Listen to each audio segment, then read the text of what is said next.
E aí, pessoal do Paz 1, tudo bem com vocês? Aqui quem fala é o Rafael, do Guia do Paz, e hoje eu vou fazer a correção da prova de História de 2019. Antes de começar, eu gostaria de pedir para vocês divulgarem esse vídeo para os seus amigos que também vão fazer a prova, e se tiverem alguma dúvida, deixarem aqui no comentário que a gente vai tentar responder.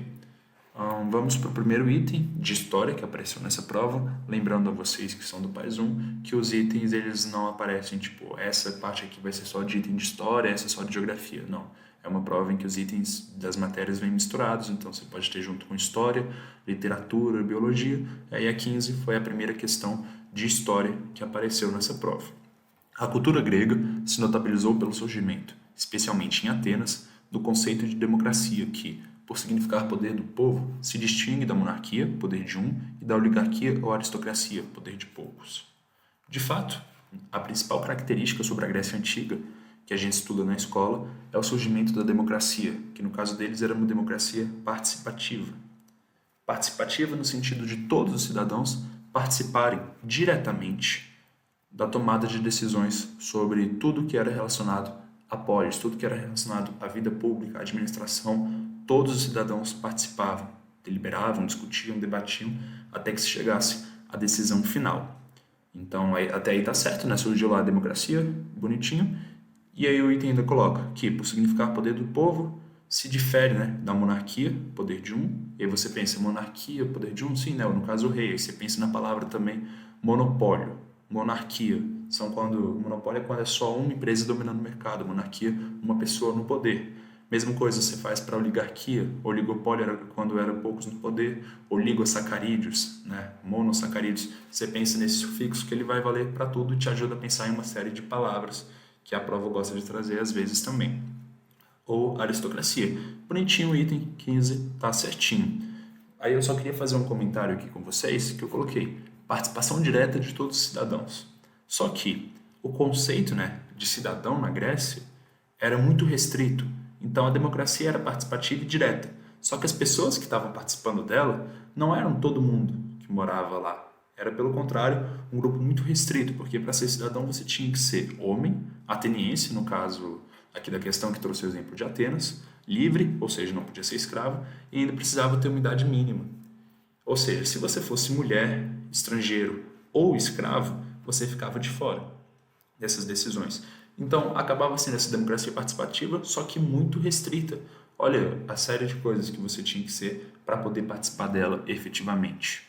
E, além disso, as provas gostam de colocar às vezes isso, né, que a democracia surgiu lá como participativa e ela se difere da democracia contemporânea, que nós temos aqui no Brasil, por exemplo, e praticamente todos os países do mundo, que é uma democracia representativa.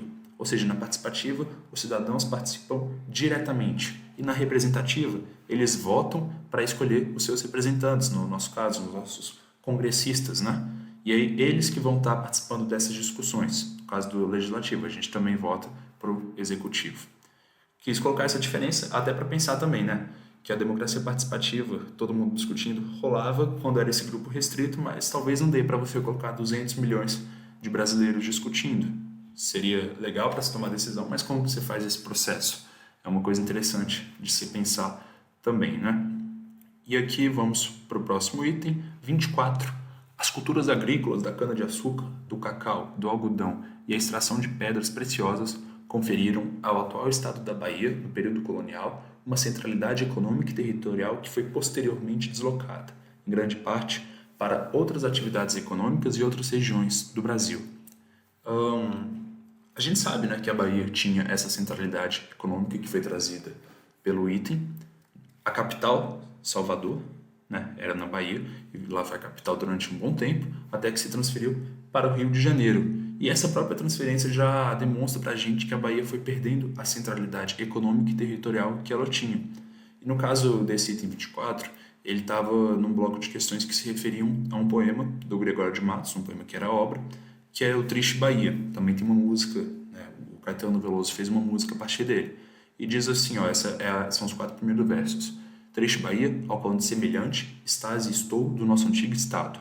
E olha essa parte. Pobre, te vejo a ti, tu a minha empenhada. Rico, te eu já vi, tu a minha abundante. É interessante observar que já naquela época do Gregório de Matos, lá no Barroco, Ele já observava essa perda de centralidade da Bahia, esse processo de empobrecimento do Estado, né? Aqui, ó, pobre, te vejo a ti, rica, te eu já vi. Então, sim, o item está certinho.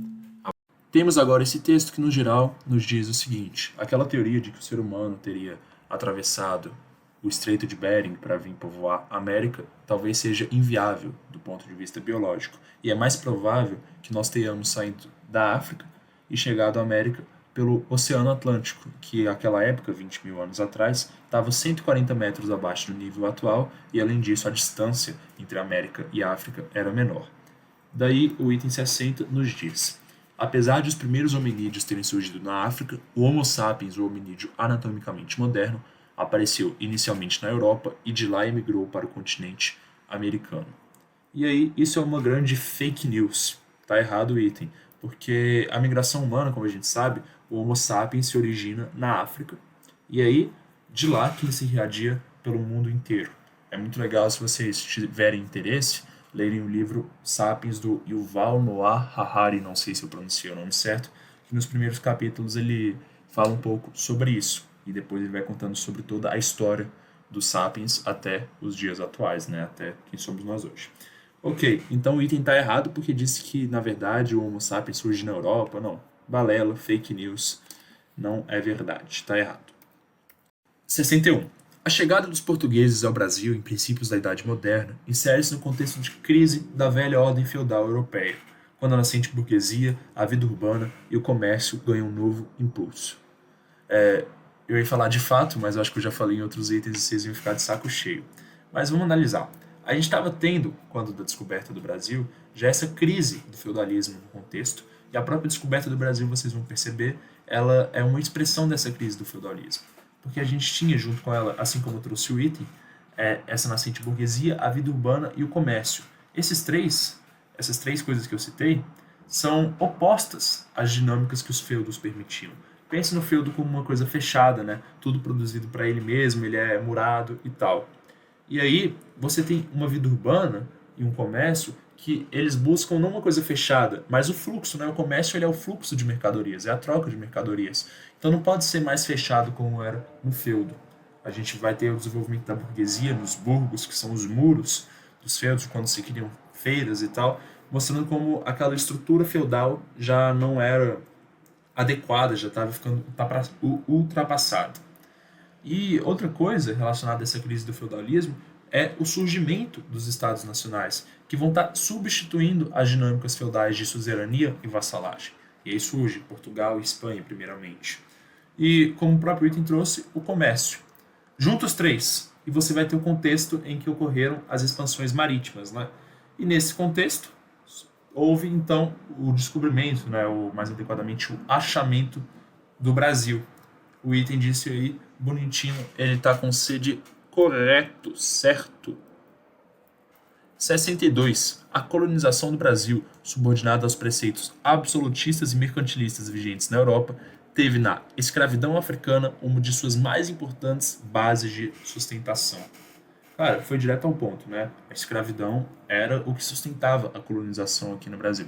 A colonização, ela não buscou tanto escravizar os índios, e aí ela começou a escravizar populações africanas, trazer de lá para cá, onde Portugal já tinha suas colônias lá, começaram a trazer para cá, e isso foi simplesmente a base de sustentação nesse período, e quando o item traz aqui que era baseado em preceitos absolutistas e mercantilistas, também está certinho, bem de acordo com aquele período.